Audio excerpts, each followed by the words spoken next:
Woman who's been undergoing dialysis almost daily for the past 3 years got a special gift today. A stranger stepped in and reached out on Facebook to donate her kidney.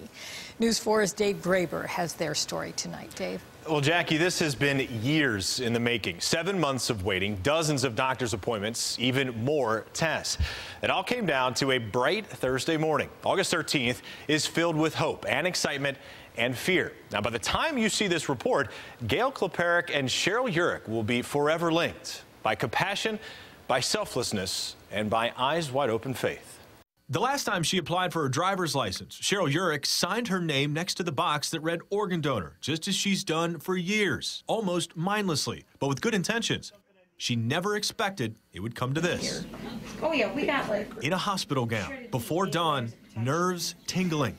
Prep for surgery, the procedure that'll give a woman she met mere months ago her kidney. We came in before security. And the chance to live a normal life. This is it. There's no backing out. There's no stopping this one now. We're full on. 2 days before marked the first time that Gail and Cheryl had met face to face after corresponding via Facebook and phone for the past 7 months. Gail has been on almost daily dialysis for the past 3 years after radiation and chemotherapy to kill her breast cancer also killed her kidneys, which had been degenerating and failing since her 20s. It was just life-consuming.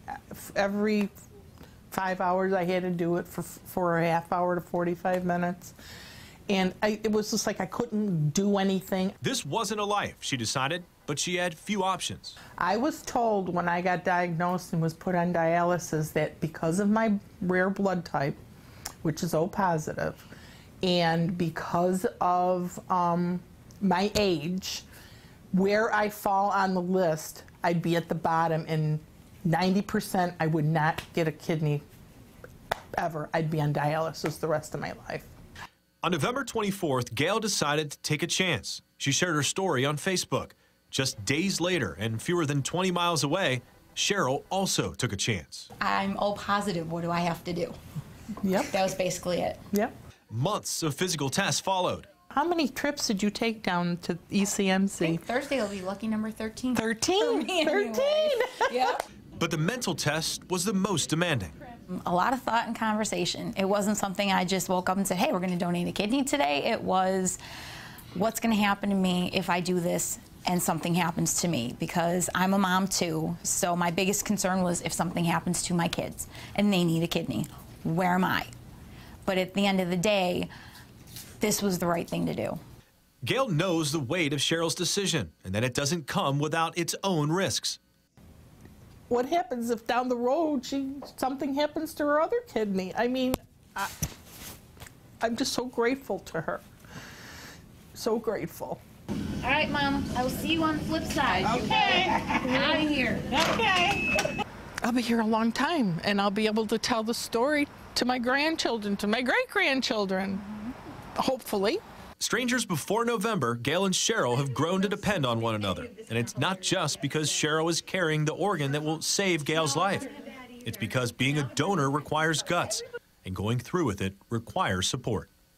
Because sometimes when you're feeling like, oh my God, I cannot do this anymore, I'm done. This was really crappy. I had a bad day at the hospital. It's nice to have someone that gives you the hug and says, you got this. You're going to be fine. It's going to happen.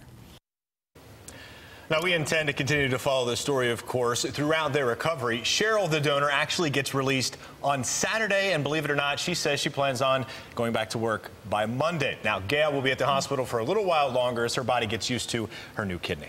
Wow. What a story. Yeah. You know, and we've done many stories over the years about people in desperate need of organ donation, and this shows how important it is. It really does. Also consider this. There are nearly 700 people on the waiting list at ECMC, and the center does as many as 80 transplants just about every year, which is a lot. That means that not only are there a lot of people not getting the organs they need, but it also shows the importance for people to donate. Now, we'll continue to follow that story, so look for something on the status of transplants in Western New York coming up in the next week or so. Also, just got an update from the family, and Gail is out of surgery. She's in ICU. Kidney right now is functioning well, so we wish them all the best. Doing great. That's great news. And wonderful that these families gave you such access, Absolutely. too. Absolutely. Thank you, Dave.